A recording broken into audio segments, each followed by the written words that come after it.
Sahabat sang pengajar, video kali ini merupakan video pengantar untuk memberikan pemahaman mengenai cara mudah membuat website. Setelah video ini nantinya akan kami berikan panduan langkah demi langkah dalam membuat website, sehingga membuat website yang selama ini dirasa sulit, selama ini hanya bisa dilakukan oleh para programmer begitu, ternyata kita pun akan bisa melakukannya karena langkah demi langkah itu sangat mudah, sangat gampang untuk bisa kita lakukan.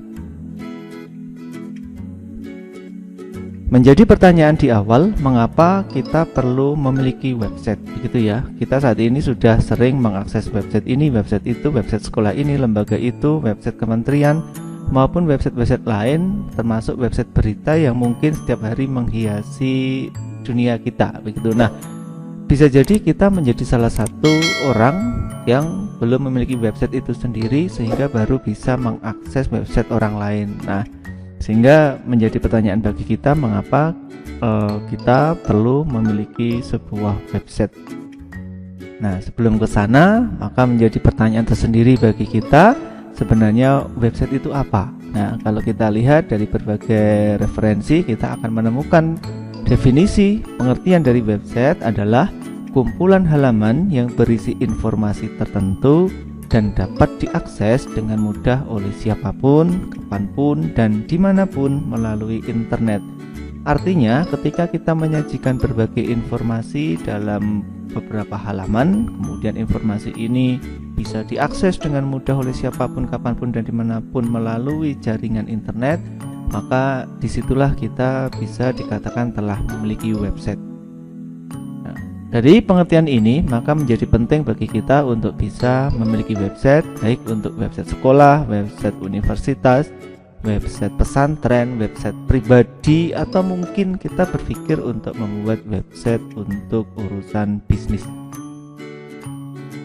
Yang tampak di layar saat ini adalah salah satu contoh tampilan website sekolah, di mana di website sekolah ini disajikan nama sekolah, kemudian ada alamat sekolah, ada sambutan kepala sekolah, berita terkini, ada juga kata-kata mutiara, dan bisa juga disajikan data guru-guru pendidik yang ada di sekolah tersebut, sampai dengan kita menyajikan berbagai info penting ya, info-info penting seperti video-video terkini, ada kegiatan yang bisa dilakukan, fasilitas apa saja yang ada di sekolah, kemudian pengumuman penting yang harus disampaikan, sampai dengan agenda yang harus diketahui oleh warga sekolah maupun oleh orang tua siswa. Dengan adanya website, maka semua yang kita harapkan ini tadi, semua informasi penting, berita terbaru, pengumuman, kemudian agenda terdekat, dan lain sebagainya bisa diakses dengan mudah oleh para siswa, orang tua siswa, maupun masyarakat. Sehingga disinilah peran penting sebuah website untuk bisa dimiliki oleh sebuah instansi seperti sekolah, perguruan tinggi, lembaga, maupun kita secara personal juga bisa membuat website untuk melakukan publikasi maupun personal branding. Yang tampak di layar saat ini adalah salah satu contoh website yang dikembangkan untuk membuat majalah digital. Majalah yang selama ini kita kenal dalam bentuk kertas, dalam bentuk cetak, saat ini sudah mulai berkurang jumlahnya, sudah mulai terkikis dengan adanya kemajuan teknologi. Dengan adanya website, maka kita bisa membuat majalah ini dalam bentuk digital, sehingga bisa diakses oleh siapapun, dari manapun, dan kapanpun dengan mudah. Selama masih bisa terhubung dengan internet, maka dimanapun mereka akan bisa mengakses website majalah digital yang kita buat. Dengan demikian, maka publikasi dari sekolah akan lebih maksimal. Selain untuk website sekolah, website perguruan tinggi, website majalah digital, kita juga bisa membuat website bisnis maupun website personal.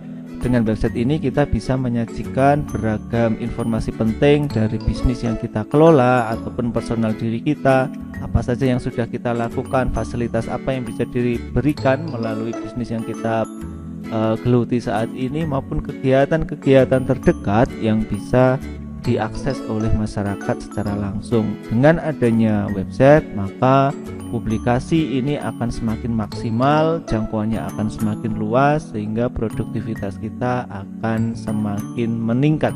Inilah arti penting sebuah website untuk kita miliki di era kemajuan teknologi saat ini. Nah, untuk memiliki sebuah website seringkali kita dihadapkan pada dua hal yang tidak terpisahkan dan wajib ada ketika kita mengembangkan sebuah website. Dua hal tersebut yaitu adalah domain dan hosting. Lantas, apa bedanya domain dan hosting? Apa manfaat dari keduanya? Kita sudah mengetahui bahwa domain adalah nama unik yang diberikan untuk mengidentifikasi nama server komputer. Nama domain ini berfungsi untuk mempermudah pengguna di internet pada saat melakukan akses ke server. Sederhananya, domain ini menjadi alamat website di mana para pengguna, para pengunjung website itu bisa menemukan dengan mudah. Misalkan ingin mengunjungi websitenya sang pengajar, maka memasukkan alamat atau domain yaitu sangpengajar.com. Misalkan ingin mengunjungi websitenya Kementerian Pendidikan dan Kebudayaan, misalkan kita bisa masuk atau mengunjungi website dengan domain kemdikbud.go.id, misalkan seperti itu, dan alamat-alamat website lain yang saat ini sudah kita sangat familiar. Kemudian, apakah hosting itu? Hosting merupakan tempat untuk menyimpan semua file dan data website sehingga dapat diakses oleh banyak orang melalui internet. Nah, ketika kita nanti mengembangkan website, kita butuh tempat, kita butuh lahan. Ibarat orang membangun rumah, maka dia butuh pekarangan, ya, butuh tanah untuk membangun bangunan tersebut. Demikian juga dengan website, kita butuh coupling tanah, ya, dalam tanda kutip kita butuh tempat yang sering kita kenal sebagai server untuk menyimpan semua file dan data website, sehingga nantinya ketika sudah ada di server itu, maka website kita akan bisa diakses oleh banyak orang melalui internet. Nah, menjadi penting bagi kita untuk lebih mengetahui tentang domain karena banyaknya, ya, ada .com, ada .net, ada .info, ada .id, ya, .id sendiri ada banyak, ada .schid, .ac.id, ya, ada .web.id, .org.id dan sebagainya. Nah, menjadi penting di tahap awal ini kita bisa memilih domain yang tepat sehingga nantinya website kita memang sesuai dengan nama domainnya. Artinya ketika kita ingin membuat website sekolah, maka domain yang tepat tentu saja adalah domain .sch.id. Berbeda dengan universitas atau perguruan tinggi, maka domain yang tepat adalah domain .ac.id, ya, akademi. SCH tadi adalah school, kalau AC adalah akademi. Kemudian domain.id, ya, tanpa ada awalan di depannya, domain.id selama ini lazimnya dipakai oleh personal ataupun lembaga, ya, lembaga non pemerintah. Kemudian ada lagi domain.org.id atau .org. Di sini semuanya menunjukkan organisasi, ya. Bedanya adalah kalau .org.id adalah domain Indonesia, sedangkan .org adalah domain internasional. Kemudian kita juga sangat mengenal adanya domain.com, ya, seperti sangpengajar.com, inilah.com misalkan, ataupun domain-domain yang lain, ya. Com di sini menunjukkan adalah komersial, ya, atau komersial. Kalau domain ID bukan .com tapi .co.id, biasanya domain ini menjadi domain untuk website perusahaan-perusahaan di Indonesia. Nah, melalui pembimbingan ataupun kelas website sang pengajar ini, kami nanti akan memberikan panduan tahap demi tahap membuat website. Setidaknya untuk membuat website ini bisa kita gambarkan, kita kategorikan dalam 8 langkah, ya, 8 langkah sederhana. Yang pertama, kita harus memiliki domain website dulu sebagai alamatnya, gitu, ya, mau .schid atau .ac.id atau .com atau .id, silahkan nanti disesuaikan sebagaimana yang sudah dijelaskan di awal. Setelah memiliki domain website, maka domain tersebut kita gunakan untuk memiliki hosting, ya. Jadi domain dimiliki dulu, baru kemudian nanti memiliki hosting. Ketika mendaftar hosting nanti menggunakan domain yang sudah dimiliki, itu. Kemudian yang ketiga, domain yang sudah kita miliki ini kita hubungkan ke hosting. Ini biasanya kita kenal dengan menghubungkan name server, ya, melakukan pengaturan name servernya, ya. Nanti akan kita berikan materi yang jelas bagaimana cara menghubungkan domain ke hosting agar domainnya itu terhubung dengan hosting, bagaimana caranya. Kemudian yang keempat, langkah strategisnya yaitu adalah melakukan instalasi website di hosting. Kalau biasanya sebagian orang membuat website dimulai dari localhost dulu di komputernya sendiri, baru nanti diunggah, maka kita nanti akan langsung bekerja secara efisien. Kita akan melakukan instalasi website ini di hosting langsung, sehingga website kita langsung bisa diakses oleh banyak orang.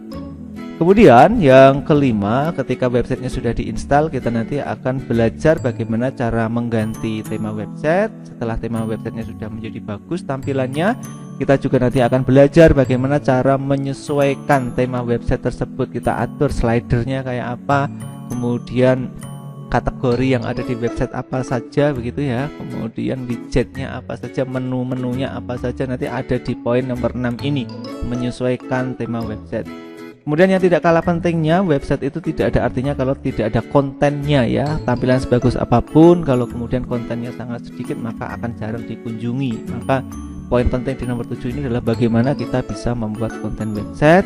Dan yang kedelapan, setelah semuanya kita lakukan, langkah harian yang nanti harus kita kerjakan adalah menjaga website, melakukan pemeliharaan website, sehingga website kita tetap bisa diakses oleh siapapun dengan mudah tanpa ada gangguan sama sekali. Demikian nanti 8 tahapan membuat website yang akan kita pelajari bersama, begitu ya. Mulai dari memiliki domain, memiliki hosting, menghubungkan domain ke hosting, melakukan instalasi website di hosting, kemudian tadi mengganti tema, menyesuaikan tema, membuat konten, sampai dengan bagaimana kita bisa melakukan pemeliharaan website. Ikuti video panduan tahap demi tahap ya di panduan sang pengajar ini yang kita berikan secara cuma-cuma untuk sahabat semua panduannya, begitu ya. Silakan nanti diikuti sehingga keinginan kita untuk memiliki website nanti akan bisa terwujud ya. Sekali lagi akan dapat terwujud dengan kita bisa menekan anggaran yang serendah mungkin karena kita membuat sendiri, dan itu akan muncul kebanggaan pada diri kita karena kita bisa membuat website sendiri. Salam inovasi untuk semua sahabat sang pengajar.